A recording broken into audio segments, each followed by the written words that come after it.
Hello everyone. তো আবারও চলে এসেছি আবারও একটা স্টক নিয়ে, একটা পজিশনাল স্টক নিয়ে। দেখো এটা মান্থলি টাইম ফ্রেমে চার্ট প্যাটার্নটা দেখো, একটা সুন্দর চার্ট প্যাটার্ন তৈরি করেছে, ঠিক আছে। তো রেইন যেটা দেখো, এটা একটা কাপ অ্যান্ড হ্যান্ডেলের মতো প্যাটার্ন তৈরি করেছে। তো এছাড়াও যেটা দেখা যাবে, এটার আগে দেখে নিই প্রাইজ অ্যাকশন।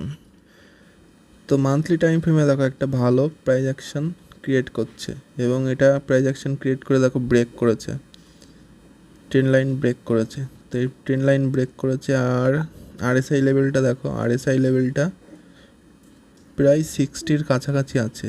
তো এটি এখন না, মানে নেক্সট কিছুদিনের মধ্যে এই স্টকটিতে একটা ভালো মুভমেন্ট আসতে পারে। যখন আরএসআই লেভেল 60-র টাচ করবে তখন এটাতে একটা ভালো মুভমেন্ট আসতে পারে। তো কেউ যদি অ্যাগ্রেসিভ এন্ট্রি করতে চায় তো এখনই এটা এন্ট্রি সে করতে পারে। আর যদি কেউ সেফ এন্ট্রি করতে চাও তাহলে মান্থ এন্ডে আগে এই ক্যান্ডেলটা ভালো করে দেখতে হবে যে ক্যান্ডেলটা সাস্টেন করছে কিনা ট্রেন লাইনের উপরে।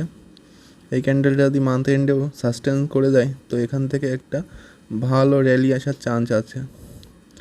তো রেইনের ভলিউম যদি দেখা যায়, রেইনের ভলিউম দেখো,